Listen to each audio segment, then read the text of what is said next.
How about water? H2O. Ay, hindi na naman H2O program, no? Kung nakapost na ba yung kuhan ka na schedule? I think mag-start 9 until 10. Okay. Here, we have salt and water. Now, our topic for today is gonna identify whether or not a particular compound is ionic and or covalent. Ionic or covalent. Okay. Ionic or covalent. Let's start with drawing ang periodic table. Natin siguro format ng periodic table yun. Dahil sa itong periodic table, na siya kitawag na itong staircase. Na siya magdanal. Let's separate the two types of elements here. This one are metals, and this one are the non-metals. Again, this one here are metals, and the other side is the non-metals. But there is an exception here. This one, hydrogen, that is a non-metal. That is the only non-metal sa metal kasay. Hydrogen. Okay? Now, let's go back. Let's try to identify the components if it is metal or not metal. Let's start with sodium. Asa na bilang sodium? Non-metal. Tanong ko sa periodic table, asa na bitang sodium? Nasa? Metal. Tangan na ito, letter M. That is metal. How about chlorine? Non-metal. So, salt is a combination of metal plus non-metal. How about hydrogen? Non-metal. Mabuti na resulti, no? Exception. Non-metal. How about oxygen? Non-metal also. So, water is non-metal plus non-metal. It's water. Water. Water. Mix na yan. Insan, mix na yan. Water. Ang tornado mixing. Di ba? Si Mr. Nobody. Okay. So, metal plus non-metal. So every time there is a metal that it will be combined with a non-metal, we call that ionic. So every time metal plus non-metal, always like that, that is, even if na-i-draw ka non-metal ko yun, then na-asya metal, automatic, it's still ionic. Are we clear? Okay. The non-metal plus non-metal is covalent. Even if kung na siya og non-metal, it's still covalent. But if you're gonna add metal, it becomes ionic. Sir, what if metal plus metal? That is metallic compound. So, nililang naman ka na kanila ka, ionic and covalent.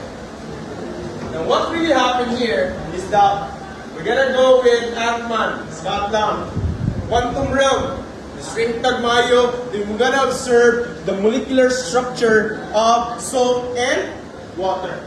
So let's start with Na here. Na. Neutral state. I mean to say the total charge is equals to 0. So number of protons is 11 and the number of electrons is also 11. That is 0 charge. Chlorine. 17 protons. 17 na lang yung electrons. 0 po siya. What happened is that your chlorine will gonna steal 1 electrons from sodium. So, na siya electrons dali. I-steal na sa ato ang chlorine. Na ito kamo. Pag steal niya, na chlorine becomes, na siya usap electrons here. And your Na, mawato yung usap electron. So, what happened is that 17 protons yapon, this becomes 18 electrons. Here, 11 protons becomes 10 electrons. So mahimo siya ang charge of positive. And this one is supra ng electrons, it becomes negative. So positive and negative attracts. Opposite attracts. Boy, girl attracts. Nauna na. Kung sa Biblia, si Adan o si that is what we call ionic bonding. Itawag na siya give and take relationship. Why? The metal will gonna sacrifice its one electron para ihatag niya sa chlorine. That is why nabili mo siya o sodium chloride. There is a transfer of electron. Later on, masabta na ito anong nakakisya transfer of electron. Here, oxygen, hydrogen there, and another hydrogen here.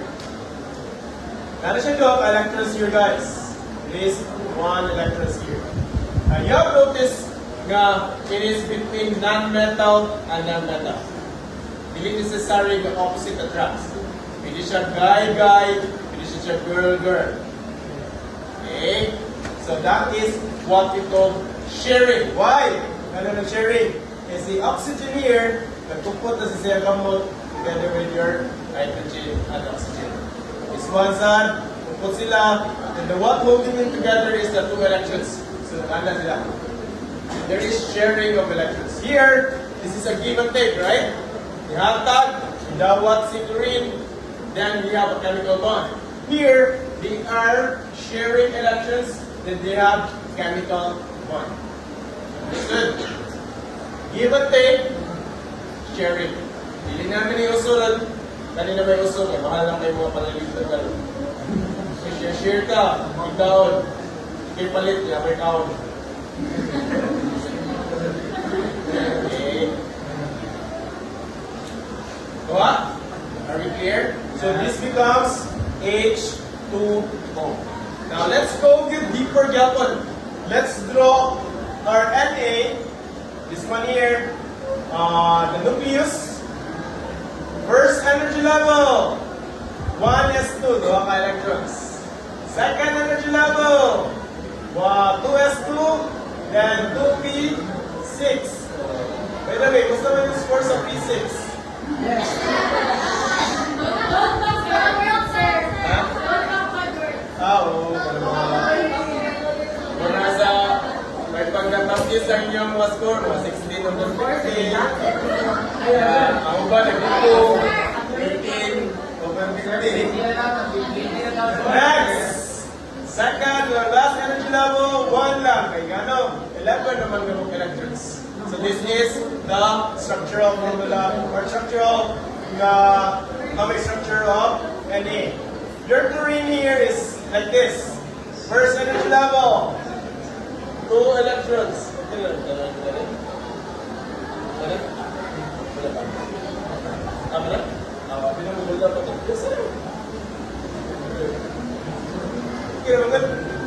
Next, 2s2, then 2p6. Sad. 3s2, then 1, 2, 3, 4, 5. That is 17. So 2 plus 8, 10 plus 7, 17. Okay. Now here, guys, I'm gonna teach you how to write a Lewis dot structure. Pag-write sa Lewis dot structure is you're gonna write the element, then right after that, you're gonna put some dot around it. Ang iba na ninyo, when you say Lewis dot structure, ang minimum na dot is 1, ang maximum is 8. Hindi siya mula pa sa 8. Then isa siya ingon nga, element na niya, wala siya dot. Lagi na siya dot. So we're gonna write the two elements here. We have sodium and chlorine. Okay. Now, how to write sodium? Lewis dot structure. Tanaw na ito ang outer shell. Pila ka dot? 1, right? So we put here 1. So anywhere. Pwede siya sa up, bottom, left, or right. As long as, kung butang nag-up, kung more than 1, dapat 2. Kung 2 lagi na siya. sa tagal nga side. Chlorine. Pilawok. 1, 2, 3, 4, 5, 6, 7. So 1, 2, 3, 4, 5, 6, 7. Yes? Now for all the elements in the periodic table, naayos sa mag-group nga, tanang elements suya kay nila. They all are noble gases. Nga naman, this is group 1, 2, 3, 4, 5, 6, 7, and 8. So ang kanyang mga noble gas na sila kinalasan, they have a complete 8 electrons in the outer shell. So kung complete na 8, it means to say that they are stable. They don't need any element to be stable. So they can stand alone. Right? Muli mga tao ay whatever ng mga relationship nila, I can stand alone. Okay? But the rest of them are really NP with the double gas. That is why magkinabangay sila para makomplete sila gate. Para mahimo sila stable. So what happened here is like this. Your Na will going to give the 1 electron to your chlorine para makomplete 8 tabo. Example mo rin, di ba? Yan, tagay niya ko sa here. So this one here, that becomes 8. So wala na ni electron. So meaning to say this orbit here or shell, wala isang electron, so we're gonna erase that. Yan, wala naman electrons. So what happened here, it has a complete 8 electrons at the outside. So stable lang chlorine. So luya sa answer. Yan ang sacrifice of things kaya para ma-stable lang chlorine. Nana, magaling mga lucky gan. Sacrifice maganda. But the thing is, take note, and every sacrifice that you make, it also be a good thing for you. Ano naman, when Na sacrifice 1 electron, siya sa na-complete sa siya, 8 ang iyang outer shell. Yes? 8 na sa siya. 1, 2, 3, 4, 5, 6, 7, 8. That is why here, this one, if we're gonna transfer to your green, so this becomes here, the top, then we're gonna have a bond. So that becomes sodium chloride. Now take note, guys, that God is really good, my brothers and sisters. Why? When you talk about sodium alone, that is a corrosive metal. So every time your skin or any part of your body that we're gonna be exposed with sodium metal, it's gonna be burned. Okay? Kaya na siya sa kanta tong baboy nga gilitsyon.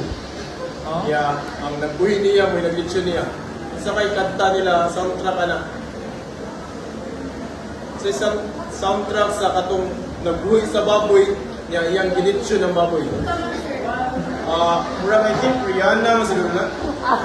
You gonna stand there and watch me burn. Rihanna na. Hey!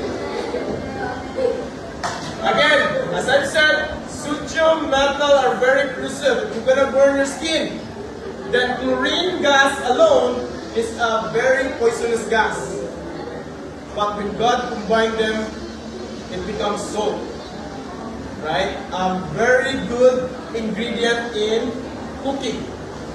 So look, from a metal corrosive and a poisonous gas combined together, pwede siya makaon. Hindi sa tanan asin na sa limang karton. Dapat nasa Judah siya yun. Mangga. Dapat na. Kundi santol. Kaya sa tiyan mo guntuluntol. Sa pamanan bitang asin, iba. Sa pamalan bitang asin. Ang iodized salt, no? Asin. Pineapple. Yung ano? Uy, apple. Magkita sa lugasin sa apple. Bayabas. Nagtuloyan natin mga pera. Again, as I've said, God is really good, right? Bad things, mura na siya katong ay,